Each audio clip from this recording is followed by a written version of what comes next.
안녕하세요. 이번 영상의 주제는요, 놓치면 후회하는 남자의 유형. 이런 남자는 절대로 놓치지 마세요가 주제 제목이에요.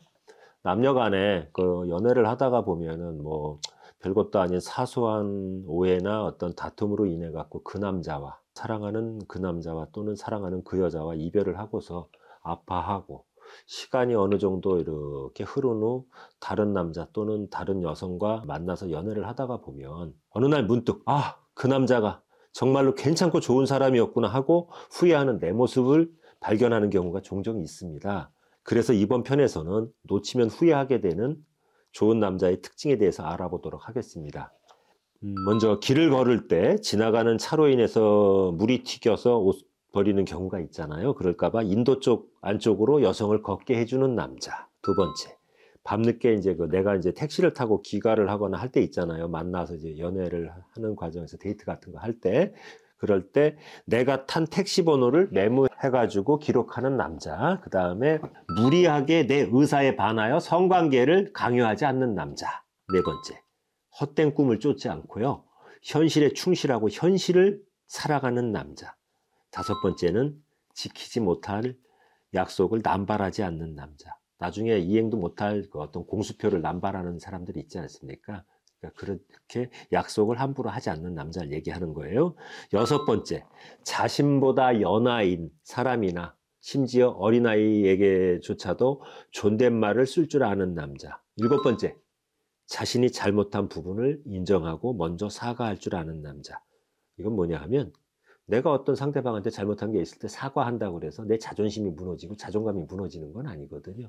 그래서 어떤 이렇게 사과를 할 줄 아는 남자이어야만 나중에 결혼을 한다 하더라도 부부간에 다툼이 있거나 이랬을 때 쉽게 편하게 넘어갈 수 있어요. 그리고 여덟 번째, 연애할 때 쓸데없는 밀당보다는 자신의 진심을 보여줄 줄 아는 남자. 잔머리 굴리지 않는다 이겁니다. 사랑하는 진심만 보여준다 이거죠. 그리고 아홉 번째, 나의 겉모습이나 스펙보다는 나의 존재 자체를 사랑해주는 남자. 재산이나 학벌이나 외모 이런 걸 떠나서 상대방의 존재 자체를 사랑해주는 남자를 이야기하는 거예요. 그리고 분노를 조절해서 감정을 격하게 표현하지 않는 남자. 요즘 보면 분노 조절 장애가 있는 사람들이 많잖아요. 그래서 이런 부분도 굉장히 중요하다고 봐요. 그리고 11번째, 내가 무슨 사정으로 연락을 못 받거나 전화가 없어도 이해해주고 불안해하지 않는 남자. 이런 게 굉장히 중요한 게 뭐냐 하면, 집착이 강해가지고 좀 전화를 못 받거나 전화를 못하면 난리 부르스를 추는 사람들이 있지 않습니까? 굉장히 피곤하거든요. 12번째, 나와 연애 시작 후 다른 여성의 눈을 돌리지 않고 선을 확실히 그을 줄 아는 남자.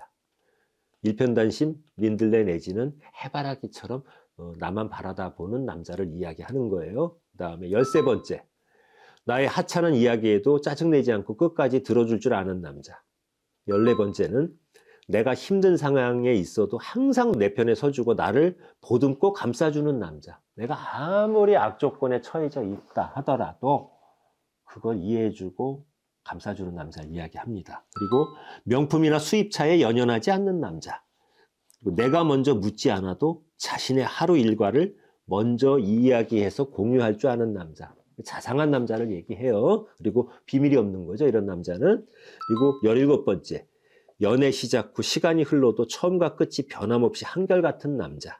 18번째, 항상 자상하며 가정적인 남자. 결혼 생활이 나중에 시작되고 나면 요 자상한 남자는 굉장히 좋은 거예요. 19번째, 나의 작은 선물이나 선의 행동에도 감사할 줄 아는 남자.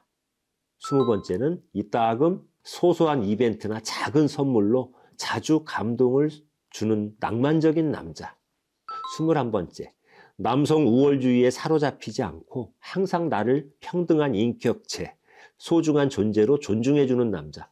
남녀관계를 종속관계로 보지 않고요, 나의 의견을 존중해주고, 그리고 나를 이기려고 하지 않는 남자를 얘기하는 거예요. 그리고 22번째, 자기 연민의 감정이 없는 남자. 이건 굉장히 중요한 문제입니다. 예를 들어 이런 남자는요, 긍정적인 생각으로 현실을 살아가는 사람인데, 만약에 반대로 자기 자신에 대한 연민의 감정이 깊은 사람은요, 술만 먹으면 자신이 왕년에 옛날에는 이랬다 하면서 지난 과거와 자신이 겪었던 힘든 일들을 되뇌이며 주사를 부려가지고 당신의 감정까지도 아주 힘들게 합니다. 23번째, 어디를 가나 나의 존재를 알리고 내 존재 자체를 자랑하는 남자. 이런 남자는 양다리 걸치는 연애를 안 해요. 왜? 어디다가 다 공표해놓고 존재 자체를 알렸기 때문에. 그리고 나한테만 충성을 해주는 남자예요. 나를 사랑하지만 지나치게 집착하지는 않는 남자.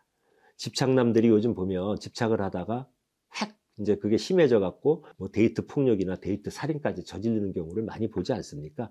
이게 지나친 집착은요, 이게 사랑이 아니에요. 이건 일종의 정신병입니다. 자존감이 높고 마음속에 깊은 한이 없어서 동기가 바른 남자. 자, 비록 외모가 좀 못생겨서 딸리거나 키가 작거나 학벌이 좋지 않아도요, 자존감이 높은 남자는요, 좋은 남자예요.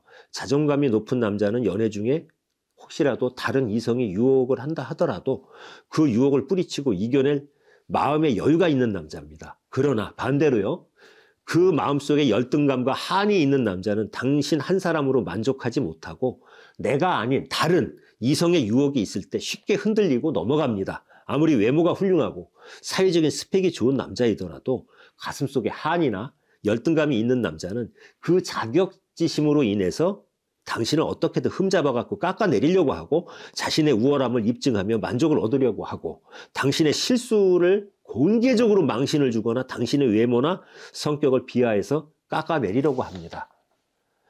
나의 안 좋은 단점이나 결점을 고치고 쉽게 만드는 남자. 이건 뭐냐면 누구나 단점은 있잖아요. 근데 나의 안 좋은 단점이나 결점이 있는데 그거를 나는 이제 이걸 고쳐야 되겠다 하는 마음을 먹게 만드는 남자를 얘기하는 거예요. 내가 그 남자 앞에서 온갖 지랄을 다 해대고 나의 밑바닥을 다 보여줘도 무조건 이해해주고 다 받아주는 남자가 과연 좋은 남자일까요? 아닙니다. 아니요. 좋은 남자는 맞지만 좋은 관계는 아니죠. 이거는 평등한 관계가 아니고 갑과 을의 갑을 관계일 뿐이에요. 좋은 관계라는 것은 나의 부족함과 단점으로 인해서 행여나 그 남자가 힘들고 마음 아프지 않을까라는 생각으로 항상 고치려고 노력하고 조심하는 관계를 말합니다. 내 자신을 뒤돌아보고 결점을 고치고 싶은 생각이 들게 하는 남자가 좋은 남자예요. 운전을 느긋한 마음으로 하는 남자. 운전대만 잡으면 폭력성이 나오고 난폭성이 나오는 남자는 좋은 남자가 아니에요. 그리고 나의 화장기 없는 맨 얼굴까지도 좋아해주는 남자. 내가 말하지 않아도 나의 눈빛만 보아도 알아주는 남자. 그리고 비 올 때 나에게 더 많이 우산을 씌워주느라고 자신은 어깨가 젖는 남자. 출세에 대한 야망에 목말라 있거나 성공에 대해서 지나치게 집착을 하지 않는 남자. 이렇게 너무 집착해가지고 성공에 목말라 있는 사람하고 살려고 하다 보면 당신은 빈 껍데기하고 사는 게 되고 힘들어져요. 그리고 전화통화가 끝날 때 나중에 내가 저기 끊은 다음에 끊을 줄 아는 남자. 청결하고 위생관념이 있는 남자. 그리고 사랑이 무엇인지 제대로 정신적인 사랑을 소중히 할 줄 아는 남자예요. 감사합니다.